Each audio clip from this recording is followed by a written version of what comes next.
The 17 News at Sunrise podcast is brought to you by Clinica Sierra Vista. Welcome back to the 17 News at Sunrise podcast, where we share your news on your schedule. Working in the spirit of the Golden Empire, this is 17 News at Sunrise.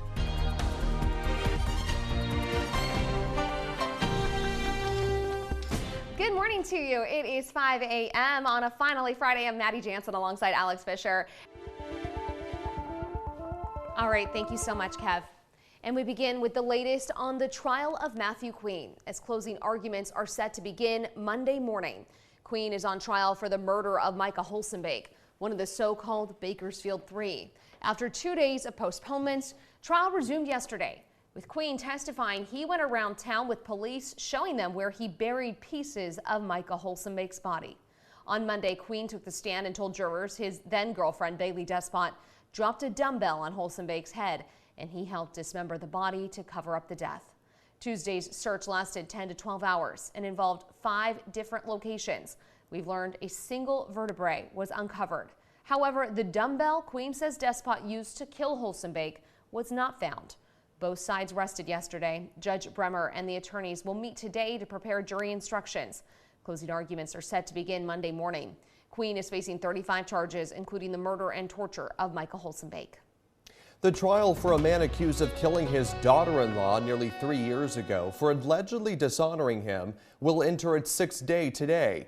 67-year-old Jagjit Singh told police he either had to kill himself or Sumandeep Kaur because she was having an affair and threatened to leave the family, according to court filings.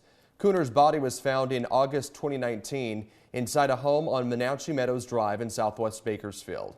In opening statements, defense lawyer David Torres asked the jury to return not guilty verdicts for murder and instead find his client guilty of voluntary manslaughter, arguing Cooner provoked Singh, causing him to act in the heat of the moment. Singh has pleaded not guilty to first-degree murder. 17's Jason Katowski will be back in the courtroom today, and we will have the latest on our website and tonight on 17 News at 5. Meantime, a woman caught on camera kicking a small dog has pleaded no contest to a misdemeanor animal cruelty charge. Amal Hanna entered the no contest plea yesterday. She was sentenced to a year of probation, 100 hours of community service, and ordered to pay fines, according to court records. Assistant District Attorney Joseph Kinzel said if she violates probation, she could be sentenced to up to a year in jail. Surveillance video taken February 18th shows Hannah kicking the Yorkshire Terrier named Lucky in a southwest Bakersfield neighborhood. Police did not find visible injuries to the dog. The trial for 2 men accused of killing 5-year-old Kason Guyton has been postponed again. Court records say Jeremy King and Jonathan Knight had a hearing yesterday where their trial was moved to October 24th. Both men are accused of killing Guyton as he rode in a car driven by his mother's boyfriend in 2017. The boy was hit and killed, and his brother, then 7, was wounded. The boyfriend, Davon Vercher, an East Side Crips gang member, is believed to have been the intended target. He was unharmed. Your time now is 5:06. April is National Child Abuse Prevention Month. According to the Kern County Network for Children, 13,425 kids were suspected of being abused or neglected in 2020, an average of 37 children each day. In 2025, Kern County children died due to abuse and neglect. Research shows that child abuse often repeats from generation to generation. One way to help stop that cycle is by getting involved in a child's life. Court-appointed Special Advocates of Kern, or CASA, recruits volunteers to be a constant source of support in foster children's lives. When Mila Garcia lost her single mom when she was a teenager, her world suddenly became very scary. But she says thankfully her advocates were there to guide her through it. Honestly, it was very scary. Something that really helped me through that was being introduced to my CASA workers. They were the ones who, at the court hearings, would tell me what was happening. At some point, I was just too scared to go to court. So they were the ones who would go in my place. At this point right now, I will be graduating law school in May and starting as an attorney pending bar results. So without them, I honestly don't know where I'd be, because my CASA workers were the ones who taught me and showed me it was okay to think about college. It was okay to think about having a future beyond the system. Garcia's former advocates will be there at her law school graduation next month. If you're interested in becoming a CASA, you can go to kerncasa.org.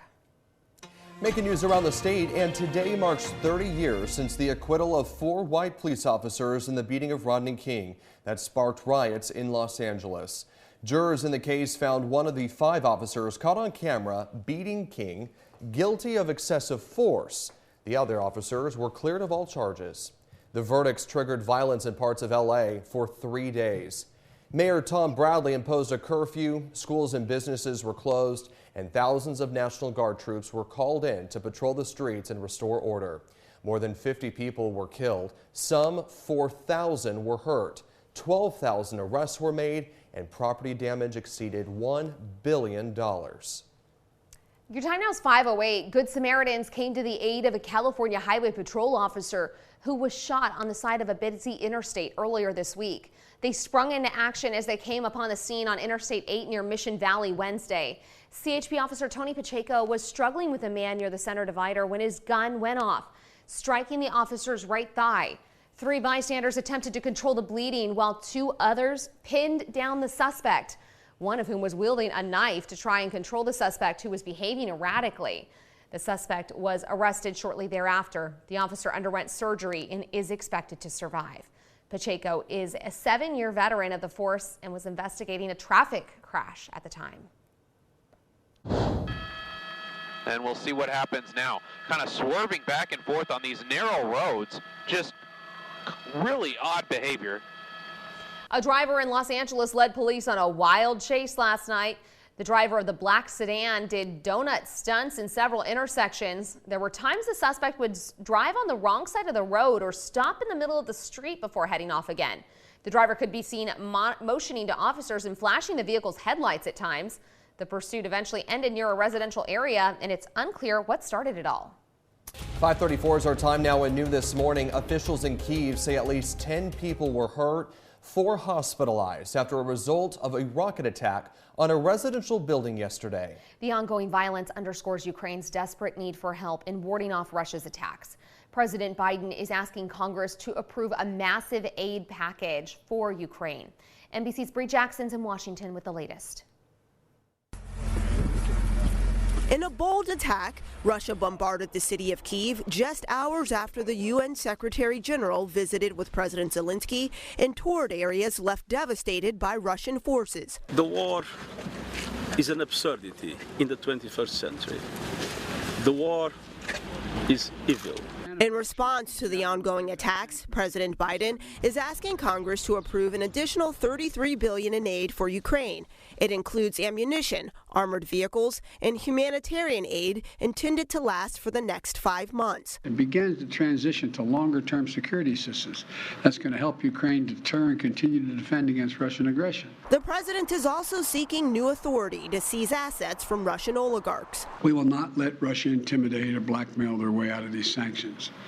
We will not allow them to use their oil and gas to avoid consequences for their aggression. The administration's latest request comes as Russia's assaults in eastern Ukraine gain momentum.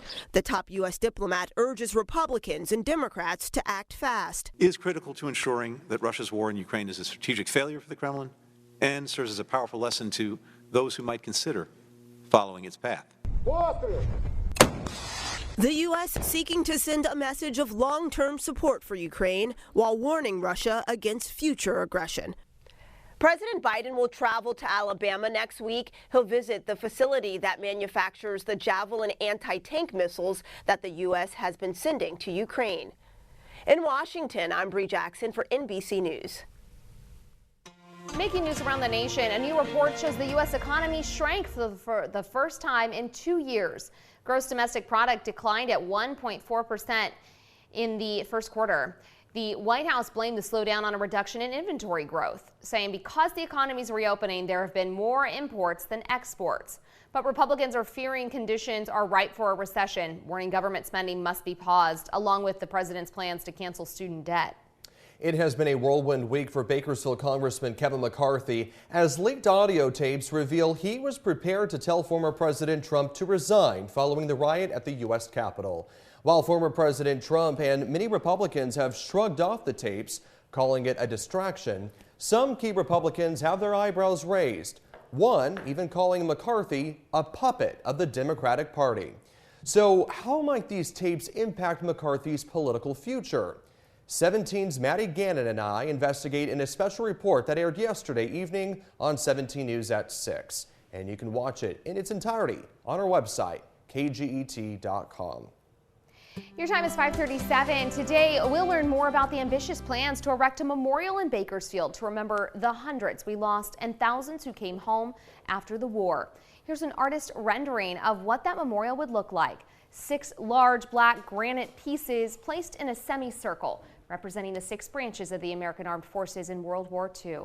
On their front side, the 684 engraved names of Kern County veterans who were killed in World War II. On the opposite side, the names of those who served and came home. Organizers hope to build the memorial at Jastrow Park. We'll learn more about the memorial this afternoon and have the full story tonight at 5. A local veteran who was unable to make next week's trip to Washington, D.C. on Kern County's honor flight received a special recognition here at home. Do your flag.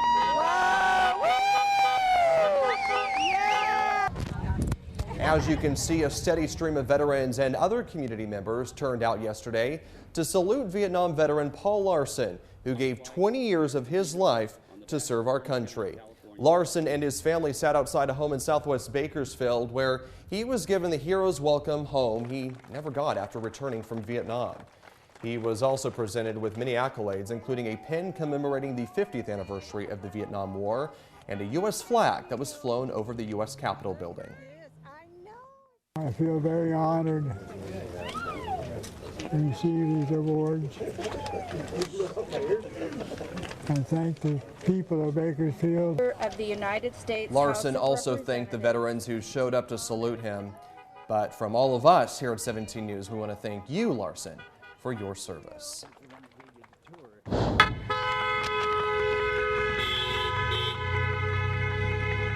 And a short time later, that same convoy traveled to Northwest Bakersfield to wish this Navy veteran a happy birthday. Dale Cheeseman turned 100 years young yesterday. He says his secret to longevity is hard work. 2 years ago, we covered his 98th birthday, also a drive-by salute due to COVID. A big happy birthday to Dale, and of course, a thank you for your service. So in case, if you were wondering yesterday, why is there so much honking around town? Now you know. All right, welcome back. It's 5:42. Kevin is live at the SPCA today with a look at the help they need from the community to make sure the shelter's up to standards to take care of pets. Yeah, over the last several weeks, you've probably seen some of the pictures that we've been showing some of the damage and some of the rust and other issues that a lot of the puppy room is facing, and that's where you come in. Kevin Charette joining us live from the SPCA talking about that. Good morning, Kev. Good morning, Alex. Yeah, this is an old building. It's been around a long time, and in that time, they've had a lot of dogs and cats come through this facility, and it's time to do some upgrades so that they can continue to give the great care that they give these animals, and they can't do it without the community's support. They are community-driven, and that's what today is all about. In previous years, we've had our Unleash Your Love drive. We've adopted animals out. Today is not a day where we're adopting animals out. In fact, they are closed for adoptions for today. But they are taking that monetary donation so then they can take that money and put it back into this facility. So again, it can continue to support those animals around our area for years and years to come. And there's several ways that you can donate. They've made it super easy for you. You can call 323-8353. Call that number. Say, I'd like to make a donation for Unleash Your Love Drive. They'll get all your information. Or you can go to their website as well. And that is just as easy. Bakersfield SPCA.org. It'll take you through the steps of making that donation. So very easy, and we're hoping that the community will really find it in their hearts today to make that donation so that we can get some of these much needed projects done here in the coming months. Working in the spirit of the Golden Empire, this is 17 News at Sunrise.